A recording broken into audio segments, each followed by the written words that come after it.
Bismillahirrahmanirrahim. Mamin Shari Hasida Hassan. Assalamu alaikum students. How are you? I hope you are writing well. So students, today we start new chapter. Chapter number 4 से हमने start करना है new chapter हमारा. तो chapter का नाम है students हमारे पास matrices and determinant.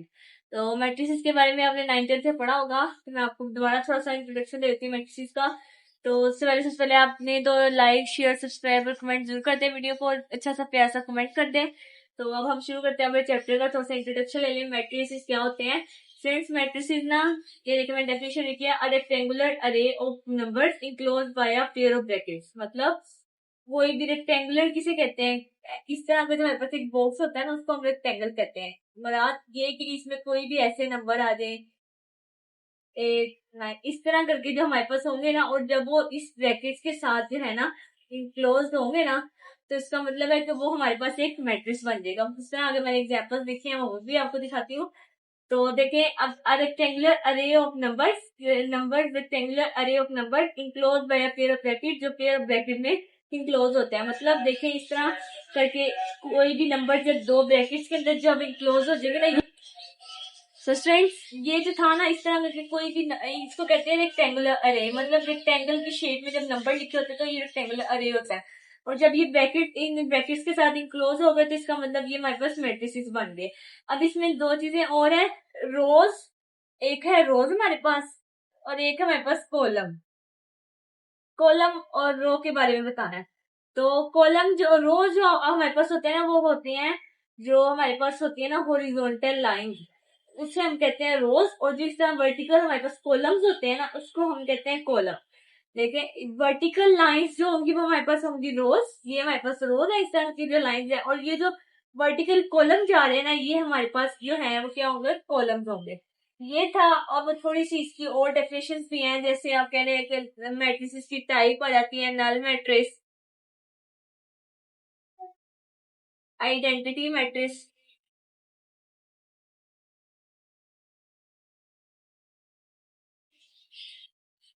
फ्रेंड्स ये मैट्रिसेस की टाइप है, और भी काफी टाइप्स है, लेकिन फिलहाल आप इन दो को ही समझे, नल मैट्रिक्स और आइडेंटिटी मैट्रिक्स. आइडेंटिटी मैट्रिक्स जो हमारी एक्सरसाइज में इस्तेमाल भी होना है.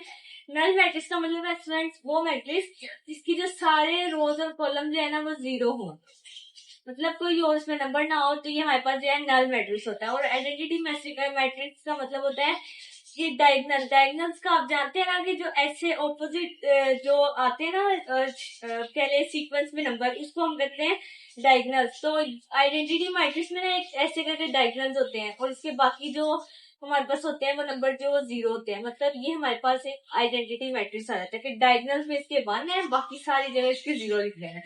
तो ये हमारे पास आइडेंटिटी मैट्रिक्स है. और यही हमारी जो अब हमने एक्सरसाइज शुरू करनी है ना, वहां पर भी यूज होना है. तब हम करते हैं अपने एक्सरसाइज 4.1 का स्टार्ट. तो सबसे पहले पहला क्वेश्चन है, पहला क्वेश्चन में उसने हमें थोड़ा सा त्रुटि है, तो पहले मैं इसको रेज कर लूंगी, मैं क्वेश्चन लिखे आपको. तो फ्रेंड इसका ये क्वेश्चन नंबर 1 है हमारे पास. ये ना उसने हमें कहा है कि if A is equal to, हमारे पास ये इसका मैट्रिक्स है. इसका क्या मतलब है स्टूडेंट्स, क्या पूछ सकती हूँ. ये कह रहा है कि शो करेंगे I3 1. आई इधर ना हमारे पास है आइडेंटिटी मैट्रिक्स, आइडेंटिटी, और ए हमारे पास ऐसी एक मैट्रिक्स है. और अब ये जो ए है ना, AIJ3×4, इसका क्या मतलब है वो बताती हूँ स्टूडेंट्स. ये जो पहला होता है ना 3, इसका मतलब होता है ये है कॉलम्स, ये कॉलम्स के लिए होता है. और ये जो 4 है ना, इसका मतलब होता है ये रोज के लिए. तो इस तरह के ये होता है कि ये रोज के लिए होगा और ये कॉलम्स के लिए होगा. तो हम ए के लिए एक मैट्रिक्स बनाते हैं, ए इक्वल टू इस तरह करके ABCDEFGHIJK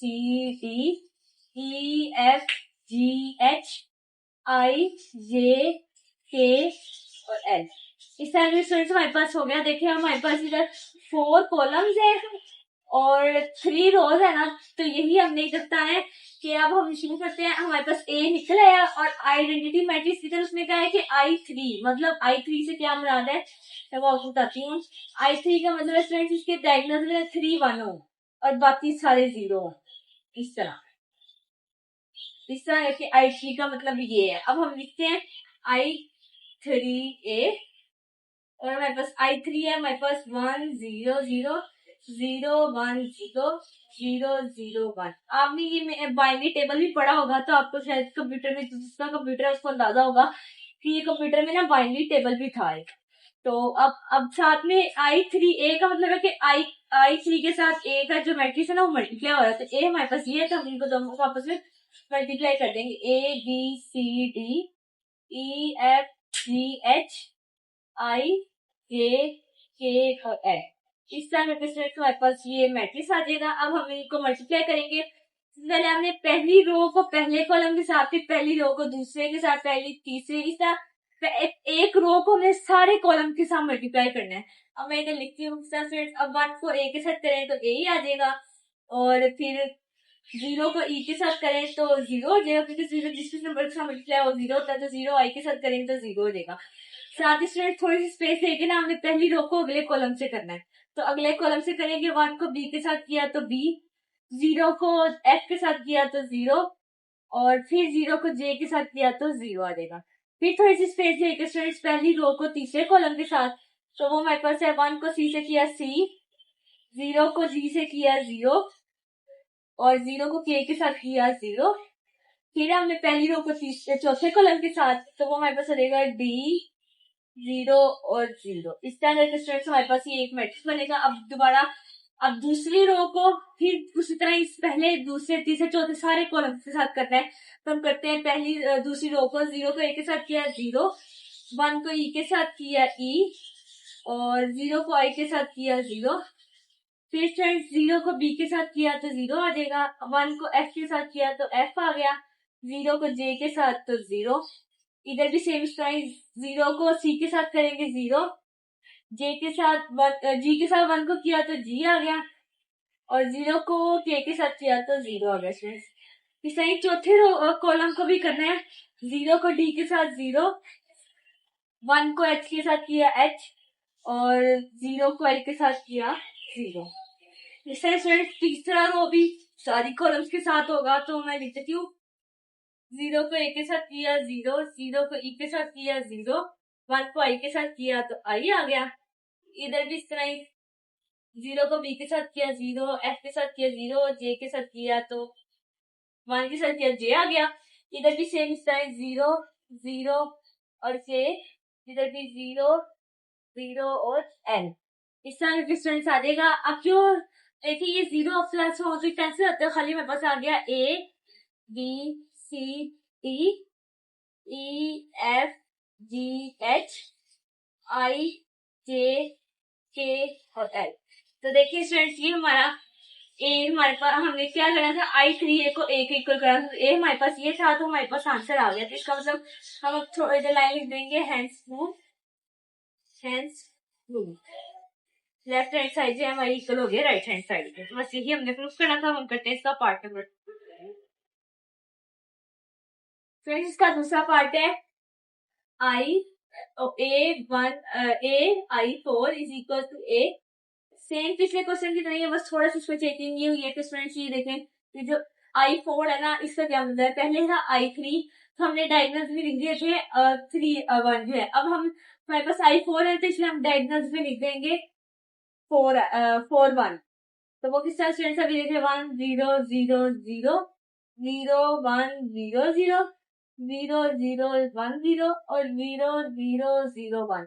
इस तरह के स्टूडेंट्स हमारे पास ये जो है I4 हो जाएगा।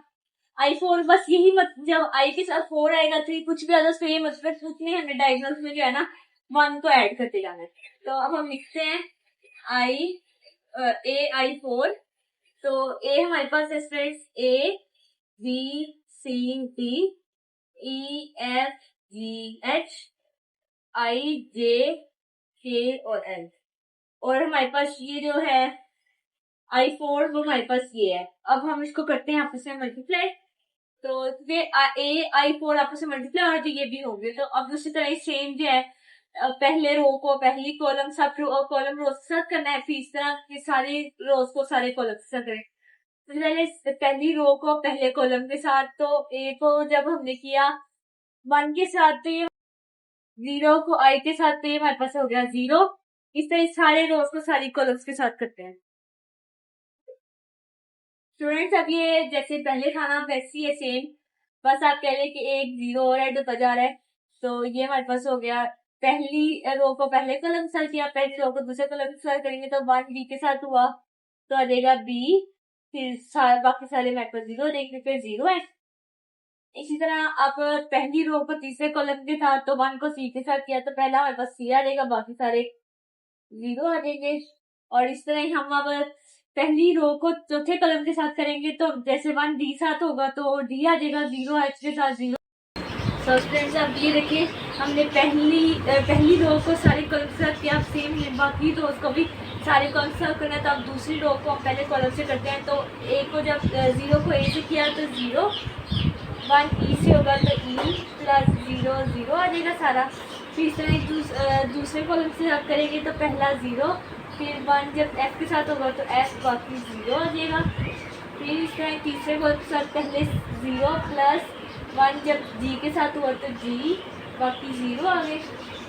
और इसी तरह ये चौथा भी है कि पहला 0 जब डी के साथ हुआ 0, 1 एच के साथ होगा तो एच आ जाएगा, 0 प्लस एच प्लस 0 प्लस 0 आ जाएगा।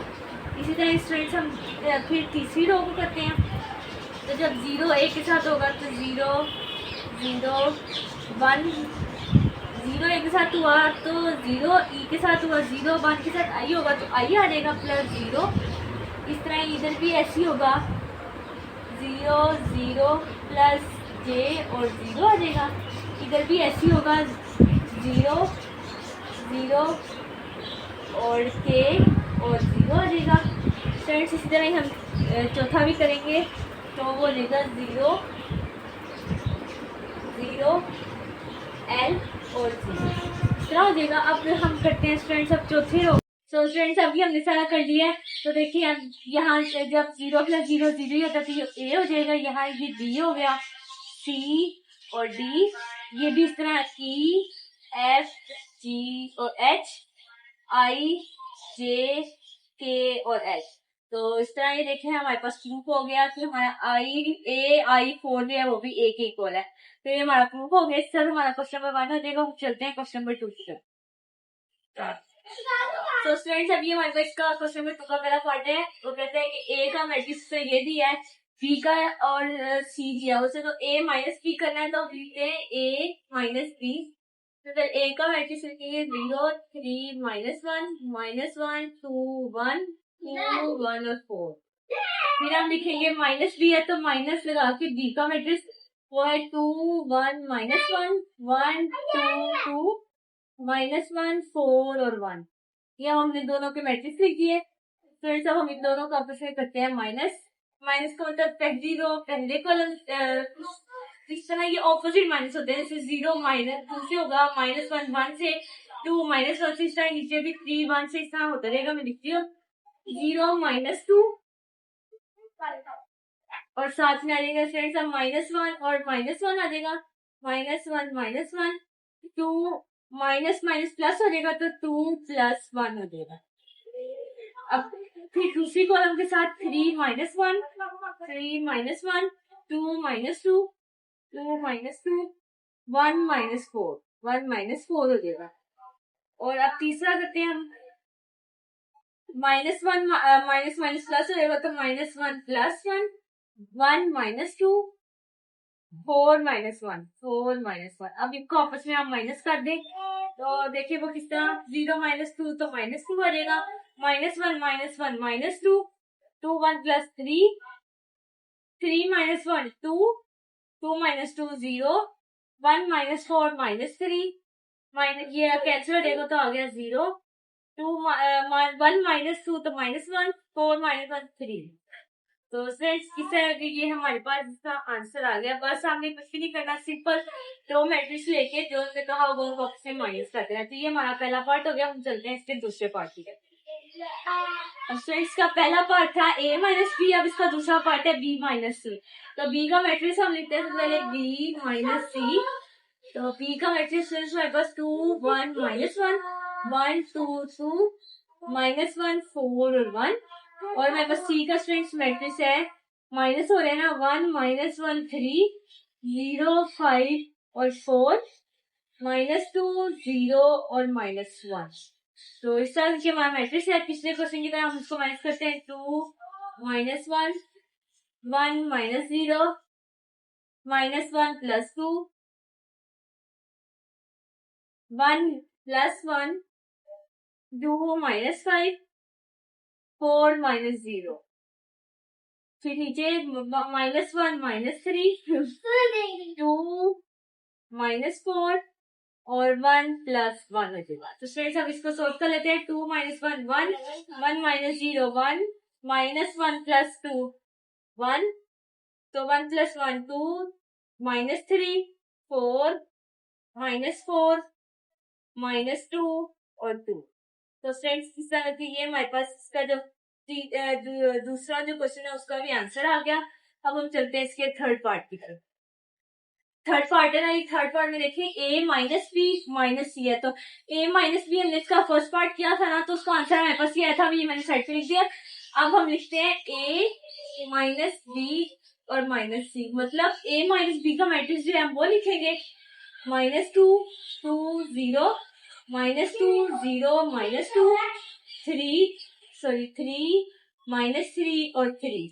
ये हमारे पास हो गया a - b। अब -c है, तो c का मैट्रिक्स बहुत सा लिखते हैं -c, 1 -1 3 0 5 और 4, -2 0 और -1। तो इस तरह ये हमारे पास हो गया। अब हम इन दोनों को आपस में माइनस करते हैं।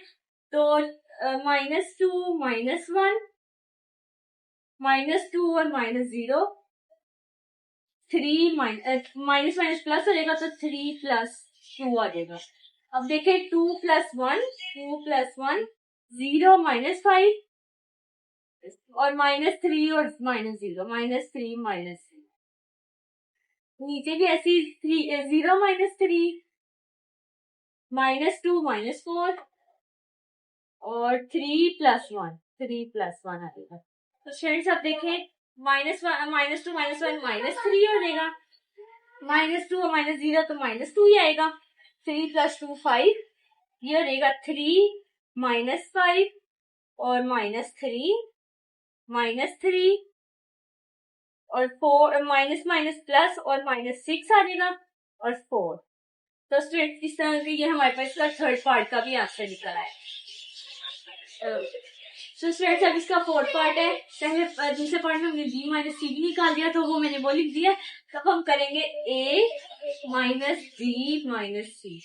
तो अगर हम a का मैट्रिक्स लिख लेते हैं, वो ये हमारे पास 3 0 3 -1 -1 2 0 2 1 4 और अब -7 हमने करना है b - c का। तो b - c हमारे पास ये 7 में माइनस कर देते हैं। 1 2 -4 1 -3 -2 1 4 और 2। तो इस तरह से हमने लिख लिया। फिर हमने सिंपल जैसे +1 पिछली वीडियो में किया था, पिछले क्वेश्चन में किया था, ऐसे करना है। 0 - 1 -1 -1 2 -1। अब आगे करते हैं स्टूडेंट्स। 3 - 2 2 माइनस माइनस प्लस हो जाएगा, तो 2 + 3 1 -4। नीचे भी इस 1 + 4 -1 + 4 0 -2, सॉरी माइनस माइनस प्लस हो जाएगा ना, तो +2 हो जाएगा और 4 -2 हो जाएगा, 4 -2। तो अब सिंपल हम इसका आंसर निकाल लेते हैं। तो ये हो जाएगा -1 -2 1 3 -2 1 5 1 -4 -3, तो ये देगा 3 2 और सॉरी इधर भी 2 आएगा। तो इस तरह के ये हमारा क्वेश्चन नंबर 4 भी पार्ट नंबर 4 भी होगा। इसी तरह हमारा क्वेश्चन नंबर कंप्लीट हो जाएगा। तो स्टूडेंट्स बहुत आसान क्वेश्चन है, उम्मीद है आपको समझ आई होगी। जहाँ से ना समझ आए मुझे कमेंट सेक्शन में पूछ लीजिएगा। तो मिलते हैं आपसे इसकी नेक्स्ट वीडियो में, तब तक